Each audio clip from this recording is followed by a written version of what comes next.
गुणातीतो अक्षरं ब्रह्म भगवान पुरुषोत्तमः जनो जानन्निदं सत्यं मुच्यते भवबन्धनात्.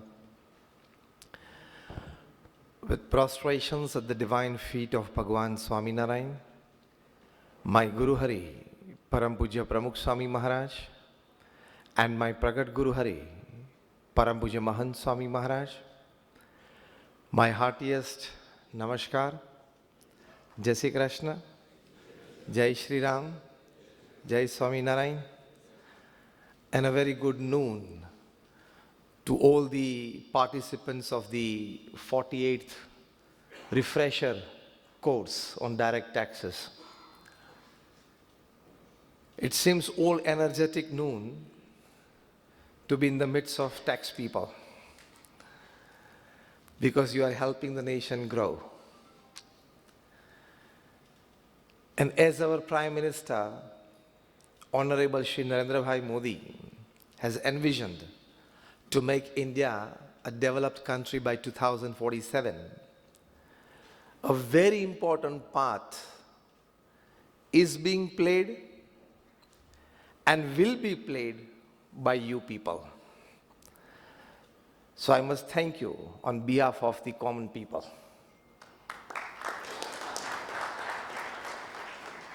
It's today that we have come together.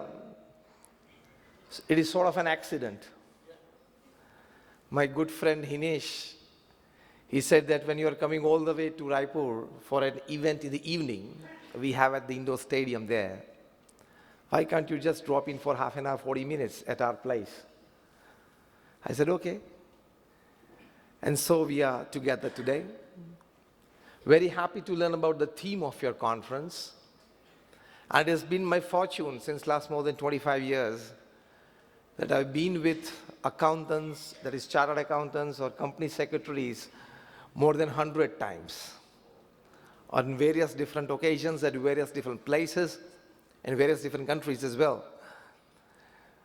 So I said it's nice to be in the midst of taxmen because they help the country a lot. Well, coming to the theme and the topic that has been shared with me today, ignite your passion, which is a small part of your extended theme of expanding possibilities and driving progress. When we think of passion, we always believe that academics, experiences, back support systems, platforms, network, they definitely aid in some way in fueling our passion.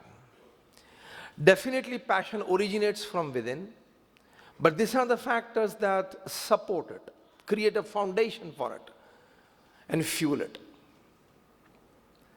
The most important aspect that can ignite and keep our passion alive is a truthful inner self. The more you are truthful from within, your passion will live a lifetime. I come from the BAPS Swaminarayan Sanstha. How many of you have been to Akshardham at Delhi or Gandhinagar? Raise your hands. All of you. I come from that organization. We are one of the largest NGOs of the world with a permanent seat in the United Nations as an NGO. We are on the Socio-Economic Council of the United Nations. And we run 1,800 hospitals, hostels, schools, colleges, community centers, sanskar kendras, hari mandirs, mandirs and akshardham in more than 60 countries of the world. Apart from this 1,800, we run more than 10,000 centers. You might have heard the name of Swaminarayan Akshardham at Robbinsville, New Jersey, America. Yeah, I come from that organization. It is the largest Hindu mandir in the Western Hemisphere. You might have heard the name of the BAPS Swaminarayan Hindu Mandir in Abu Dhabi. I come from that organization. It is a miracle upon this earth in that geographical part of the planet, built to last 1,500 years.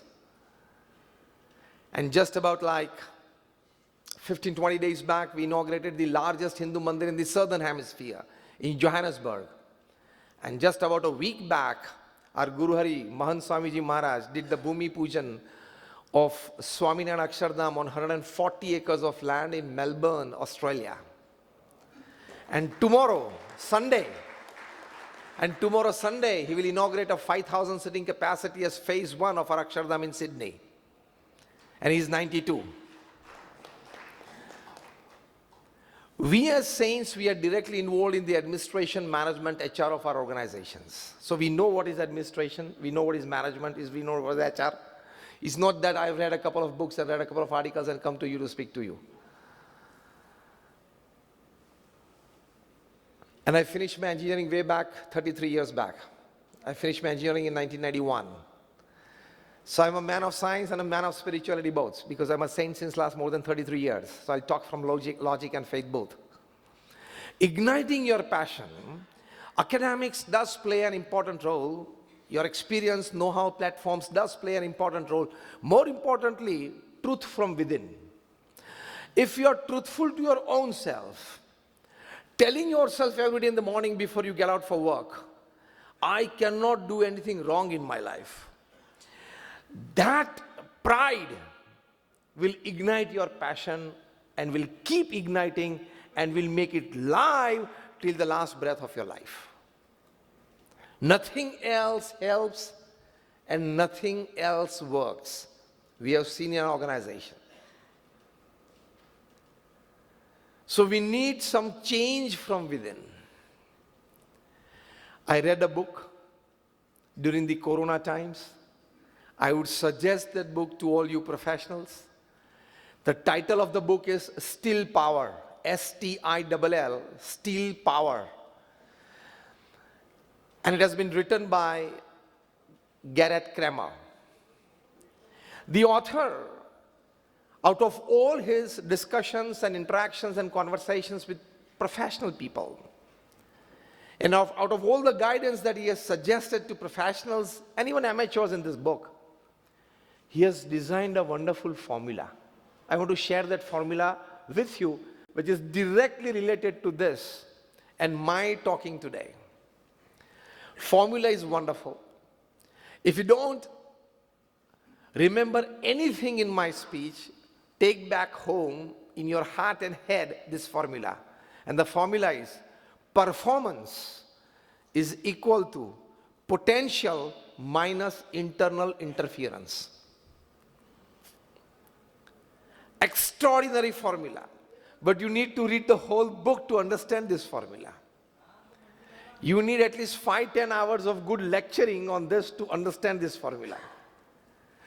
We believe my performance should go according to my potential, isn't it? As simple as that, straight science. Wonderfully described and prescribed in this book, performance is equal to potential minus internal interference. The more you have internal interferences like doubt, not clarity of the process or the project, not clarity of the purpose of the project, other internal disturbances like some family disputes, dispute with your partner, change of government policy, something that is disturbing you from within has the power to reduce your potential and thus your performance. So you want to expand your possibilities, you want to drive progress, you need to minimize your internal interference in your thoughts, actions, attitudes, behaviors, and working procedures. It is most important. Outwardly, you can take care of the interferences. Outwardly, we are smart enough, professional enough, mature enough to take care of interferences. We can hire a person, into brackets sometimes buy a person. I think you understand many things by this. You can take care of external interferences in many ways, and we are capable of. For taking care of internal interferences, which remain with you as a hurt, which remain with you as a pain, and which constantly pinches you and does not allow you to drive progress. So performance is equal to potential minus internal interference. So we need to change ourselves from within. And what is that change? In one line, I will be truthful to myself, my relations, my work, 24/7, 365, 80. Again, I give you a new formula. 24/7, 365, 80 means 24 hours of the day, 7 days of the week, 365 days of the year, and 80 years of your life. I will remain truthful to my work, integrity. I will remain truthful to my relationships, honesty. I will remain truthful to my behaviors, character. Then you don't have to take care to ignite your passion, maintain your passion. दिया जलता रहेगा. Passion का दिया जलता रहेगा. अंतिम सांस तक, till the last breath. So the one-line answer to igniting your passion is be truthful from within. It has tremendous power, unbelievable power. Our Guru Pramukh Swami Maharaj, at the age of 80, he visited the United States, one of his Dharma Yatra. It was in Miami, Florida, that the then President Bill Clinton, he came to know that Pramukh Swamiji Maharaj, a very big Hindu spiritual leader, is in the United States and is in Miami. So a meeting was arranged between the two, a commune from the White House. It was a 22-minute meeting between the two that happened. Bill Clinton would speak English. Our Guru Pramukh Swami Maharaj would not understand a single word in English. He was just 5th standard pass. Pramukh Swami Maharaj speaking Gujarati, Bill Clinton would not understand a single word. There was an interpreter saint between the two who would do English Gujarati. So actually the 22-minute conversation in reality was just 8 minutes. After that 8-minute communication, exchange between the two greats, Bill Clinton told the saints that I haven't seen such expressive eyes full of integrity in my life. Your truthful inner self has the power to impress and influence people. More people will join you. It will ignite your passion more. Can the American president be impressed by an 80-year-old saffron-clad person from India not speaking a single word in English? But this, he got impressed. At the end of the meeting, Pramukh Swami Maharaj caught hold of his hand and told him in Gujarati that we have Swaminarayan Akshardham, a beautiful monument dedicated to Lord Swaminarayan and Indian culture and tradition. We warmly invite you to visit that place. When the interpreter saint told Bill Clinton, he said, when he is inviting, I will come. And he came. All the way to Ahmedabad from America. By this incident, I want to put forward, truthful inner self has tremendous power beyond all the worldly reasons, beyond all the outward expressions, beyond any cosmetics, to create your image in the hearts and minds of people. And it can bring you a big success in life. So when you want to ignite your passion and maintain that passion in terms of people support, in terms of people collaboration, your truthful inner self makes a very important point in your life. Second important aspect, as I maintain the word integrity. You remaining faithful to integrity,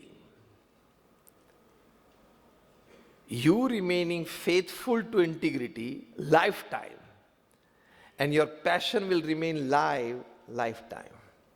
The moment you miss out on integrity, all your academics, talents, all your perseverance so far, hard work so far, all your passion has to go.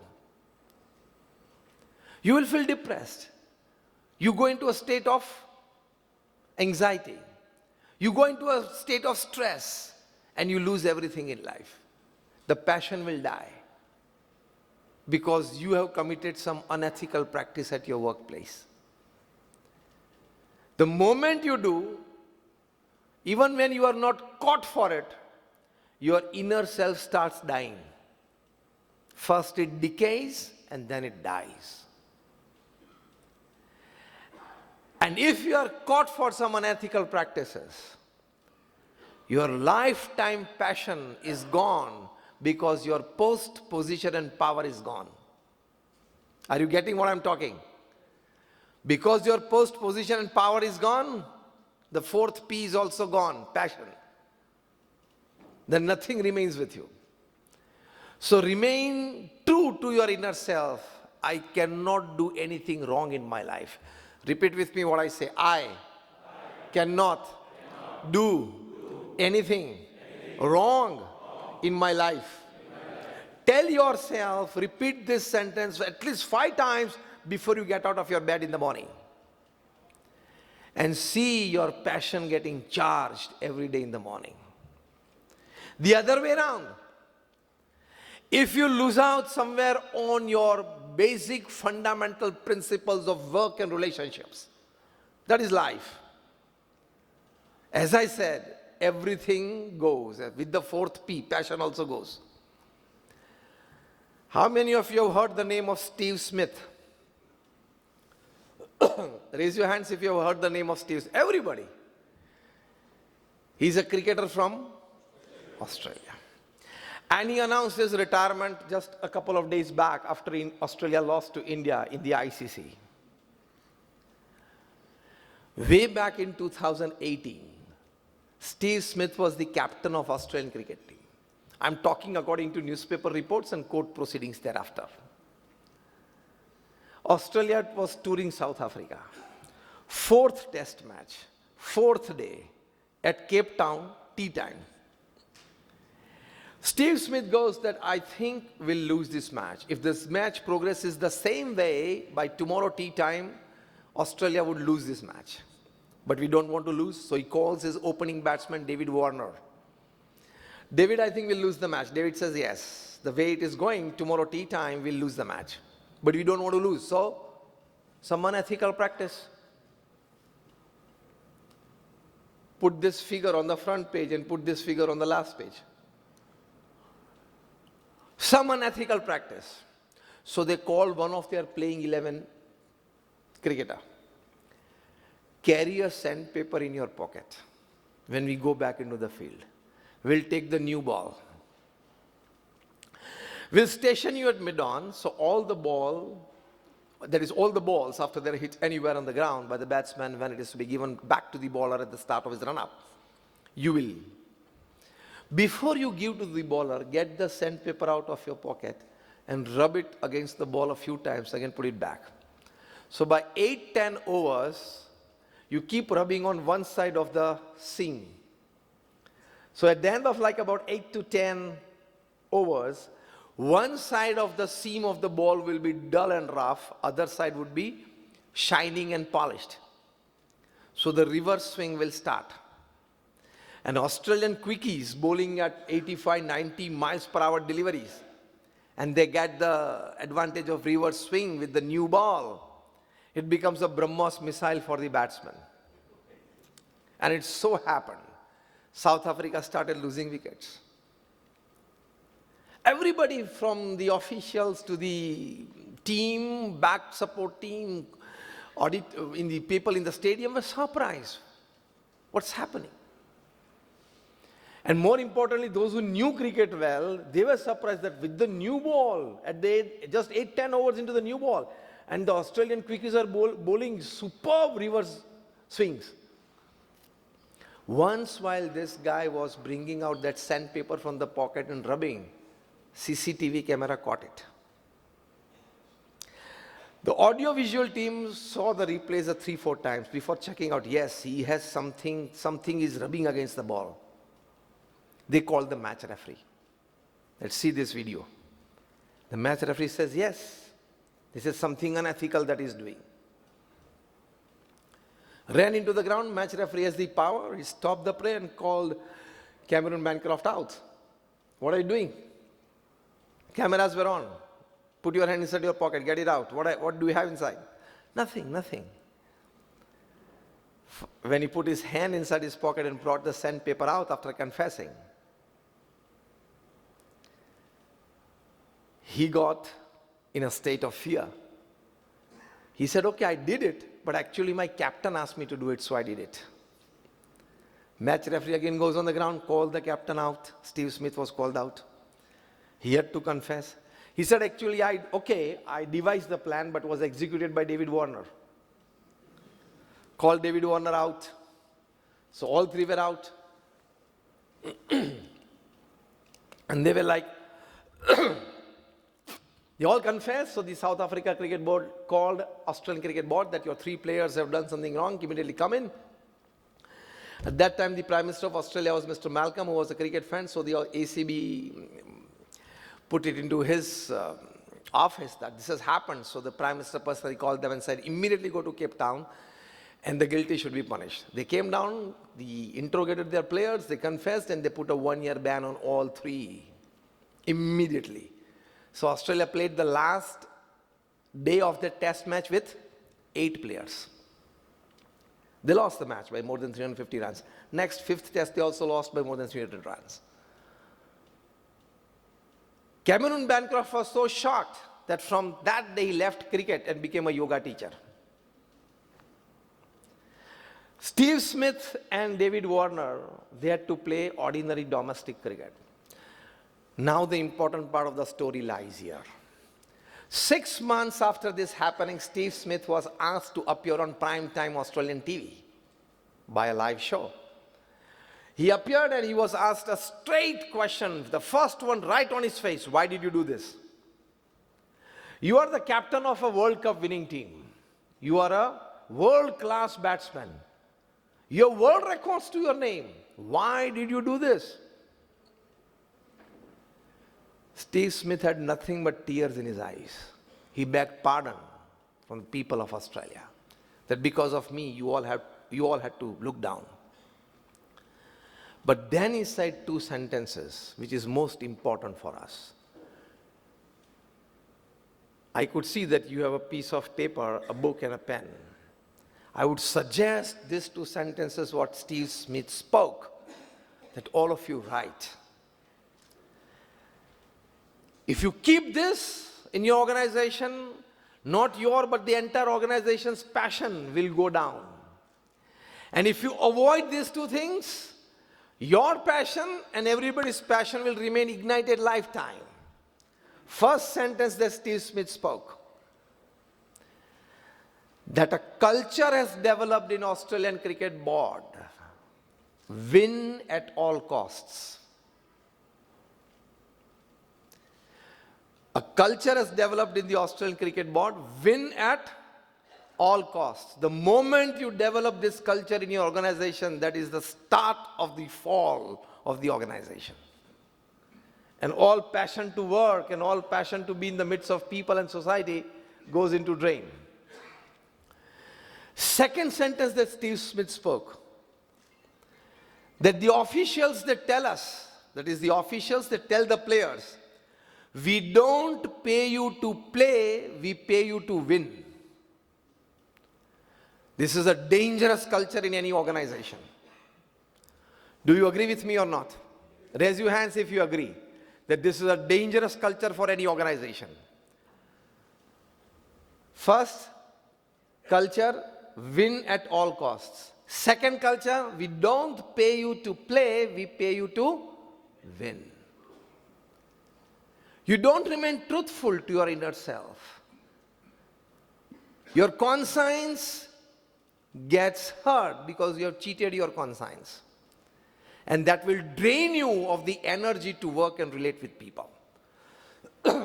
On the other hand, if you have taken care of this, you will be able to hold your head high in the midst of any crowd, any time, any age.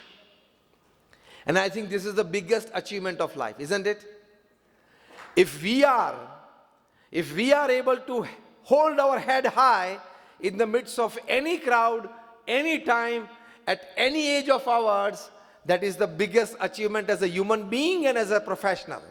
Yes or no? For that truthful to be, you have to be from within. That will constantly energize, that will constantly fuel your passion.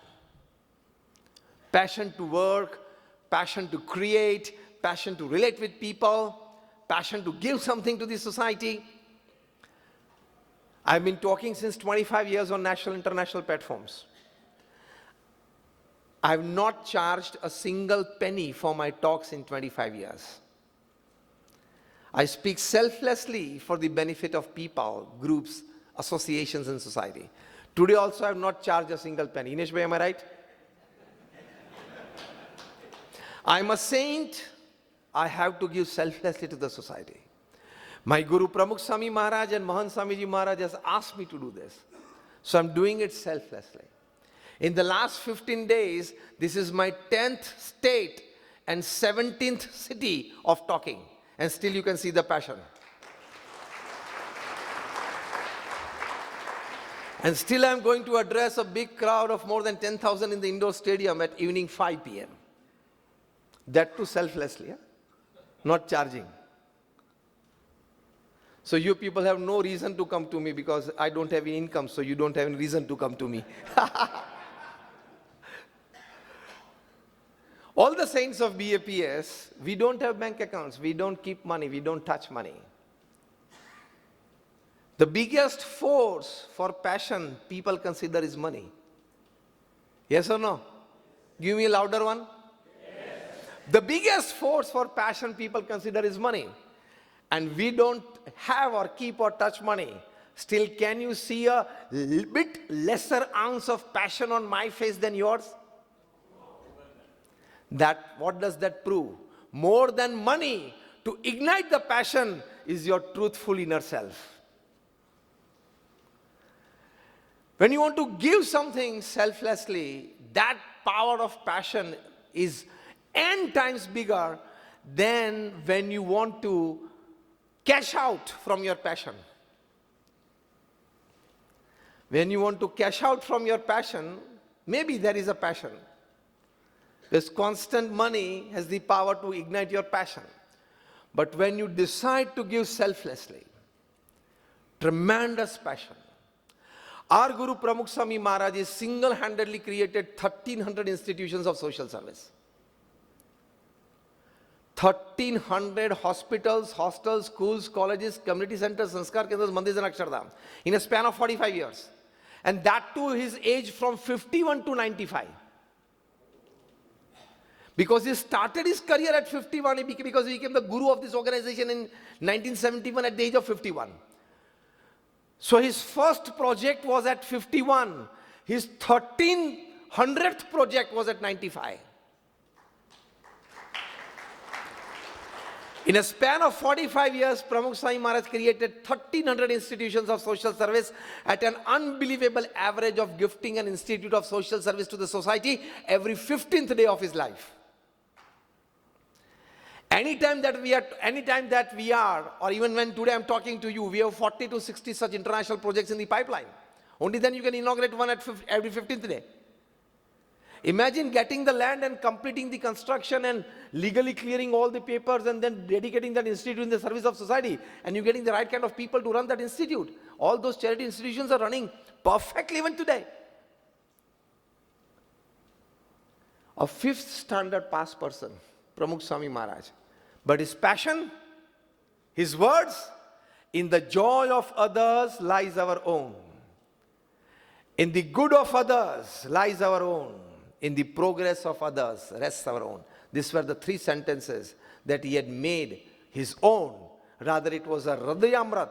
It was a nectar from his heart, from within. And he lived these 3 mottos of life. This is the highest level of passion. In the good of others lies our own.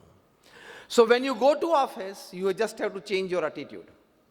I have not come to office to work. I've come to office to serve. You may charge your clients. You may charge your clients according to your charges. Nothing wrong in it. But keep the attitude that I want to serve.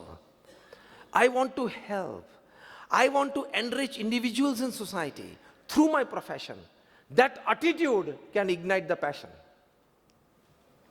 Right or wrong? आप charge करें कोई दिक्कत नहीं है, लेकिन attitude ये रखें कि I want to help, I want to serve, I want to enrich society in some way.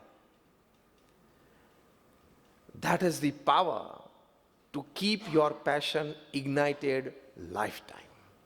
इतनी ताकत है इसमें. Then nobody has to tell you you do this.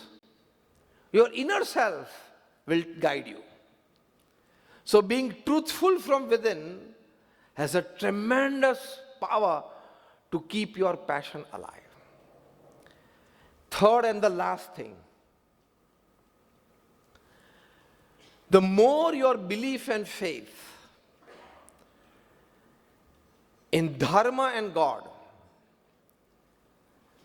will keep you live, will keep your passion live, will keep your working live, will keep your relationships live. How I tell you? We believe that when it comes to Dharma and when it comes to God, it is all rituals and puja and everything. More than 50,000 research papers have been produced by men of science on some aspects of religiosity, some aspects of spirituality. How, for example, Nam Smaran, for example, meditation, for example, reading the scriptures, how they better your physical, mental, and emotional state. When you do such religious rites and activities, what kinds of hormones are produced in your body, how it helps you. From memory to willpower to confidence to buffer capacity that is absorbing shocks of life to strengthening of your immune system. 50,000 research papers. So nobody can now deny that association of our inner self with spirituality, accepting the norms of spirituality, behaving the principles of spirituality has the power to rejuvenate us in times when we are down, energize us in our normal routines, and give us tremendous ignition of passion when we are in our full swing and momentum. It has this power. From athletes to professionals to businessmen, thousands and thousands of such examples where people have felt that some aspect of spirituality on a regular basis has the power to keep our inner self and outer self alive, agile, alert, and in 24/7, 65/80 in top mood. Isn't this a big advantage of life? This is one of the biggest advantage of life. You can go on Google what I say now. University of Miami at Florida in the United States, they did a survey that what advantage a believer has over a non-believer. 27,000 people surveyed in two groups. First group, believers. Second group, non-believers. Okay, fine. We don't have any issues with anybody. Everybody has the right to live their life, their philosophy. But the survey was, what advantage a believer has over a non-believer. Believer in God, believer in spirituality, believer in religiosity, all aspects of it. 10 years of survey. That means this was a wonderful survey. At the end of 10 years, they write in the conclusion paper that we found the first advantage that a believer had over a non-believer was the levels of tolerance and acceptance in life, in a believer's life, were found to be much better than in a non-believer's life. Isn't this a big advantage of life? When you have good tolerance and acceptance levels, you can keep your passion alive. If you have lesser tolerance and lesser acceptance level, you will start getting disturbed time and again, 10 times a day and 20 times a day. Because your tolerance and acceptance level is low. Even one employee coming 10 minutes late and you get frustrated. Why are you late today? Small happenings start disturbing you if you don't have good tolerance and acceptance levels. And when the small happenings start disturbing you, it will affect your passion. नहीं करना है यार, छोड़ दो अब. ये हो जाता है. Second advantage. Second advantage that a believer had was, they wrote, University of Miami, a believer has better self-control than a non-believer. Isn't this a big advantage to keep your passion alive? That you have better self-control on your emotions, on your thought processes, on your expressions. So those things don't hurt your passion. Because you have a good self-control. Third, which is a very big advantage. Third, they wrote, we found that the believers were much better off in pursuing their short-term and long-term goals as compared to the non-believers. Perfectly suiting your theme. Driving progress. That is pursuing your short-term and long-term goals. They found at the University of Miami that a believer were better off. All these three principles that they have put forward, rather findings that they have put forward, I have narrated to you today, word to word and letter to letter. Quickly, all three together.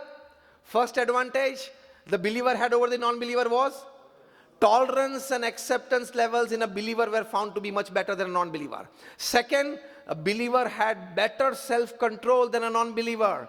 And third, the believer was found to be better off in pursuing short-term and long-term goals. That means better off in expanding possibilities and better off in driving progress. Short-term and long-term goals. Considering nothing else but only this, do you believe that belief in God can be advantageous? Yes or no? It is advantageous. University of Duke, I'm just into the last 5 minutes of my talk. University of Duke, they did a survey. They also did a survey on more than about 4,000 people for about 10 years. Their survey was what advantage a regular goer to a religious place has over a non-goer. Again, no issues with anybody's philosophies. Fine, everybody is independent to live their lives. But the survey was this. What advantage a regular goer to a religious place with all faith and performing some rites and rituals had over a non-goer? University of Duke writes, the first advantage that the goer had was, we found that they had, in the similar situations, lesser levels of stress and anxiety in their life. That means a similar situation has happened in the life of a goer and a non-goer. When we compared it, the goer had lesser levels of stress and anxiety. Isn't this a big advantage? Lesser levels of stress and anxiety has the power to energize you for work and keep your passion alive. Second advantage was a physical advantage. That is your physical health advantage. University of Duke writes that a regular goer, we found them that they had 2.5 times lesser death rate than a non-goer. And 40% less chances of a heart ailment or a cardiac arrest than the non-goer. You can go on their websites and read all this, what I've said today. I've said with names. So being a believer and being a regular visitor, if not every day, once a week, to a nearby religious place, to your office or to your home, before or after your work time, whatever suits you, has such huge advantages in keeping you energized in all walks of life. And keeping yourself energized in all walks of life, that means you have kept your passion ignited. So I shared 3 things with you when it comes to igniting your passion. First thing was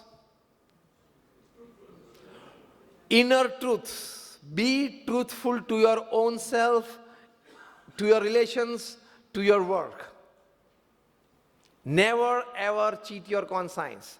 They say the softest pillow in your bedroom when you go to bed at night and put your head on it and have a wonderful deep sleep is a clear conscience. Truth from within. Second, integrity. I give you the example of Steve Smith and Pramukh Swami Maharaj both. One in the positive aspect and one in the negative aspect. And the third thing is believe. And get involved in some rites and rituals, even if you feel that I'm not getting in some initial advantages from it. Even then, do it, mechanically do it, but do it. Even if you're not having some emotions from within, even if you have to do something mechanical, religious rites and rituals, then also do it, start it. It will generate emotions. It has this power. One point I would like to add. Become a prosperity thinker, never ever a poverty thinker. Poverty thinker kya sochte? What do they think? There is darkness, there is no light. I don't find a solution to my problems. I don't get help. And what does a prosperity thinker think? He's always hopeful. He's always optimistic. He says there is light at the end of the tunnel. Tomorrow morning I'll find a solution to my problem. Tomorrow morning I'm going to get somebody who's going to help me. He's optimistic. Tomorrow morning when I open the window of my bedroom, the first rays of sun coming in would be rays of hope. At the end of life, a prosperity thinker is a winner and poverty thinker is a loser. He is a loser. Oxygen and optimism, both are equally important in life. Oxygen and optimism, both are equally important in life. Without oxygen, you kill your physical self. Without optimism, you kill your inner self. And your passion dies. So thank you very much for patiently listening to me. All my prayers for all of you. And may my Guru Mahant Swami Maharaj bless you all. Thank you.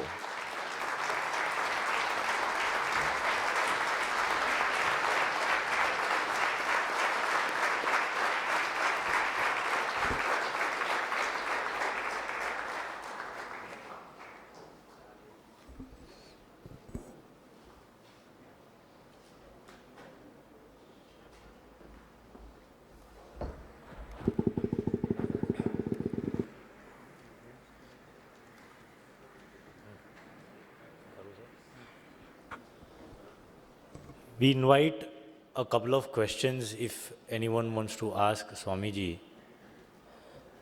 Yatin bhai. Just one, we take just one question. Thank you. Namaste, Swamiji. Swamiji, is religion and spirituality same? And if not, what is the difference? Is C and CS same? No.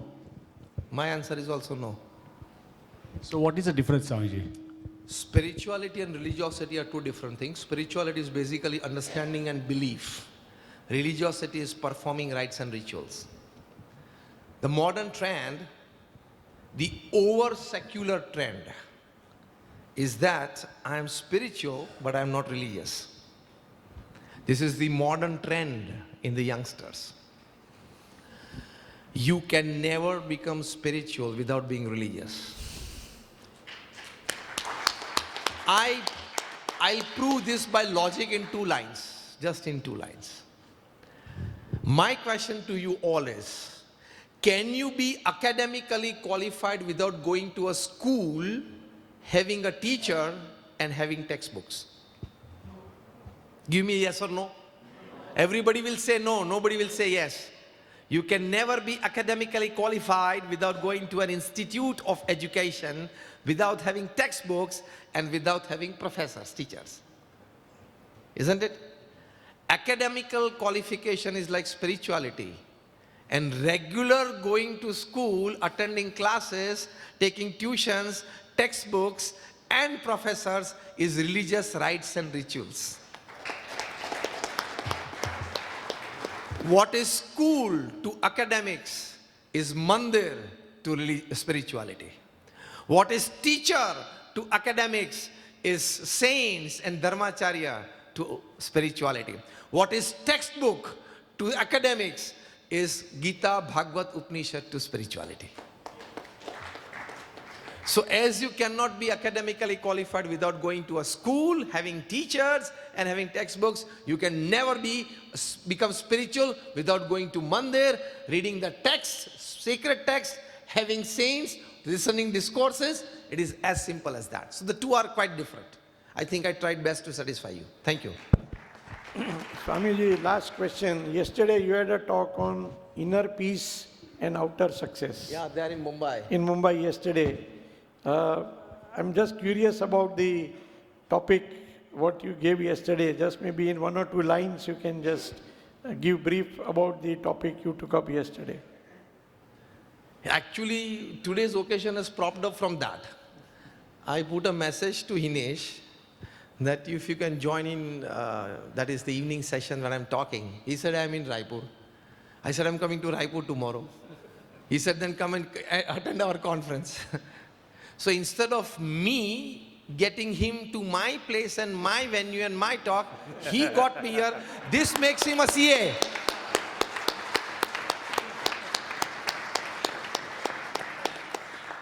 Yeah, you people get industrialists and businessmen in your office. Just a lighter moment, take it lightly. So like inner peace is outer success. Basically, I talked about work-life harmony. Out of all my travels, all my readings and all my interactions with people, I have come up with a formula. And that formula is 8 plus 8 plus 8. Of the 24 hours that you have in a day, you should well distribute into 8 plus 8 plus 8. First 8 hours is your honest, ethical hard work in whichever profession that you are. Second 8 hours is a good sleep or rest. 8 hours of good sleep and rest. Okay? I think all of us, we understand that we don't have the responsibility of accountancy of the whole country. वो तो पता है ना? तो रात को 11 बजे सो जाना. As simple as that. पूरे देश के सभी बिजनेस की अकाउंटेंसी की जिम्मेदारी आपकी नहीं है. रिटर्न्स फाइल करने की जिम्मेदारी आपकी नहीं है. वो तो पता है ना आपको? Absolutely. आपके सिटी की भी आपकी नहीं है. वो भी पता है ना? Get to work on time. If you have time after I finish and after I leave, just a 45-second speech of Brian Dyson. वो YouTube में से डाउनलोड के दिखा देना. 45-second speech. वो तो टाइम है आपके पास. Brian Dyson was the world CEO of Coca-Cola. A very prestigious and a very high-ranking position. World CEO of Coca-Cola. He was at a convocation day after his retirement. So the management graduates were there in front of him. Brian Dyson said that my 40 years of corporate experience I'm sharing with you in just 1 minute. Then he said, wonderful thing. Shall I say it or you want to hear from him? Okay. He said, in life you are juggling with balls in your life. Balls of life. 5 balls. We have seen jokers in circus, they juggle with balls and they don't allow any ball to fall on the floor. It's a practice. He said in life, everybody is juggling with 5 balls. First is the ball of work. Second is family. Third is health. fourth is friends, and fifth is spirit, your soul. Then he said, after 40 years into corporate and professional life, you will come to know that the first ball, that is the ball of work, is made up of rubber, and the rest 4 balls are made up of glass. The ball of work is the ball made up of rubber. If you miss it, it falls on the ground, but because it is made up of rubber, it will bounce back. That means you will again get a work opportunity in your life. As Virgin Atlantic CEO Richard Branson says, that work is like a bus station. A bus comes every 3 minutes. Other 4 balls, family, friends, health and spirit, are made up of glass. If you lose them, fall on the ground, floor, it gets cracked. If not cracked, it will break.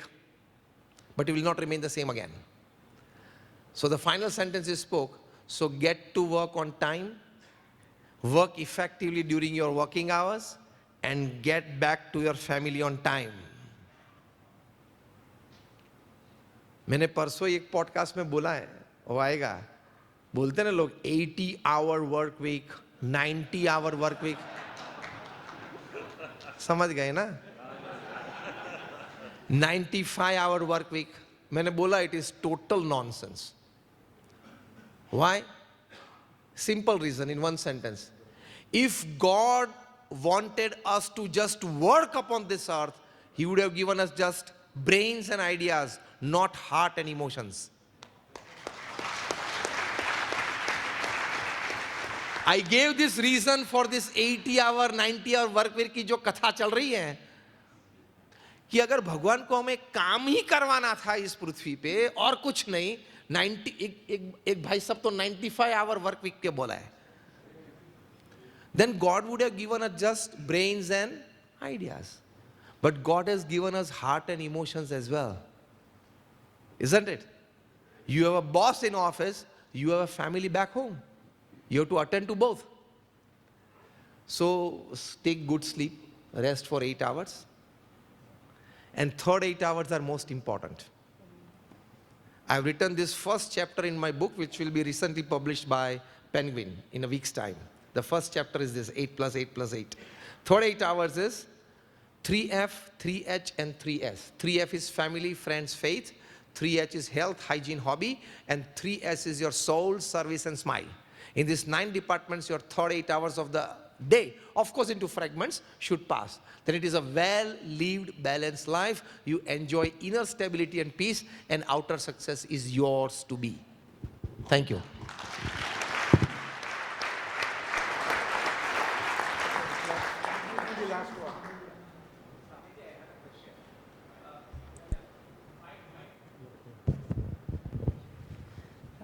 First of all, I should acknowledge that it was a